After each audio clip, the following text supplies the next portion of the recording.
going to take about 6 to 7 minutes of your time, reflect very quickly on a successful recent outreach campaign, so don't scroll. So imagine opening a newspaper in the morning. The centerfold has what looks like blood seeping through it. It sounds shocking, right? But what if I told you that this is one of the most meaningful campaigns that I've seen in recent times? Here's what happened. A campaign went viral earlier this month when what looked like menstrual blood or a printing error appeared on the centerfold of 3 major South African newspapers: The Star, The Mercury, and Cape Times. This is now widely recognized in social media as South Africa's period poverty campaign. They used blood that was not real, but they achieved impact that was. Hi, I'm Ipshita. In this episode of Communicating Through Chaos, I'm here to discuss the 3 reasons why this campaign worked. What is the policy context that it is backed by, and the math behind why period poverty matters for inclusive development of women and girls. Now, why is this campaign strategic? I'll take less than a minute to kind of explain this and walk you through this. I've identified 3 reasons why the campaign resonated and really worked. 1, shock and discomfort. When the stain seeps through the centerfold of a newspaper, it stays with you as a reader. You cannot escape it while you're reading the newspaper. You cannot look away. And here the newspaper is a symbol, and symbolism matters. When period products are unaffordable, women in South Africa and across the developing world are resorting to newspapers, old rags, socks, and toilet paper. Now, this desperation is palpable and the campaign makes it visible. Now, 2, and a very important second point, is the tagline. The tagline is demanding accountability in this campaign. Newspaper can absorb the blood, not the shame. It breaks the taboo.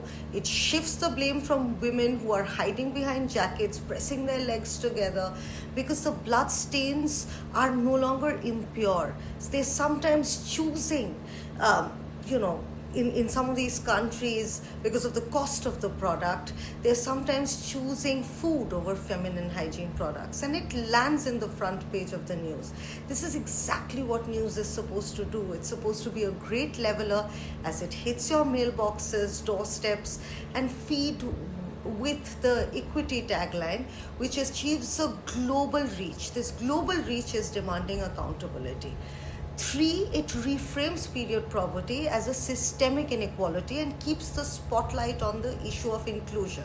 Menstruation is a natural bodily function, yet period products are priced as a luxury product. And this is happening from sub-Saharan Africa to Nepal, to Algeria, to New Zealand. There is a lack of universal access of menstrual hygiene products, and this is coming in the way of girls' education. It's jeopardizing women's health. It's eroding their dignity, and most importantly, their economic participation. So this campaign is a very successful inclusion initiative. Now, you may ask me why this matters, and I'm going to share some statistics. According to the World Bank data, there are 7 million women and girls in South Africa who live in period poverty. And do you know what that number is globally? It's 500 million. Now, if you bear with me with some simple arithmetic, I'm going to explain this to you. 30% of South African schoolgirls miss up to 5 days of school every month during their periods. That's about 60 days a year per child. This is over, if you calculate it over middle and high school, which is grades 7 and 12, it adds up to about 360 missed school days per adolescent girl. That's about 30% of learning time gone. Now, how is a child going to fill that gap through college, employability, earning power? Because now it's very hard to close. Therefore, all stakeholders, from governance to civil society, ecosystem actors, educational institution, and common people like you and me on the streets, need to be reached to close the gap. it's important to understand that no campaign happens without context. So why now matters. For any campaign, timing is a very important factor. In April 2026, South Africa's Portfolio Committee on Higher Education convened on a colloquium on free menstrual hygiene products. There was a proposal for a Menstrual Health Rights Act, which is now on the table. Once it is enforceable as law, it guarantees South African girls to universal access. Therefore, the period paper campaign, which I must congratulate MENstruation Foundation and the advertising agency Joe Public for, is bringing accountability back while the legislative movement is in action. And while we're here on the topic, in India, in January 2026, menstrual health and hygiene was declared a fundamental right under Article 21. Free sanitary pads in public and private schools are now legally mandated. But globally, we have miles to go.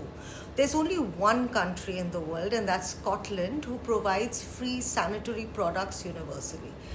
Now, I want to talk about why I'm saying all of this. Because it's a fantastic outreach campaign. An outreach campaign is supposed to educate, engage, evoke emotion, and that too when it does it organically through diverse geographies. From newsprint, it becomes viral on digital. It's a unifying moment. So it's a classical successful comms campaign. That craft needs to be studied. This is why I wanted to ensure that I dropped by and spoke about it. Now, if you know of other campaigns in the development sector or in the private sector that achieve this kind of storytelling, please share with me. I would love to know. And I would like to know what's landing in your markets if it's a different geography. I'm Ipshita Banerjee, and I will see you in the next episode.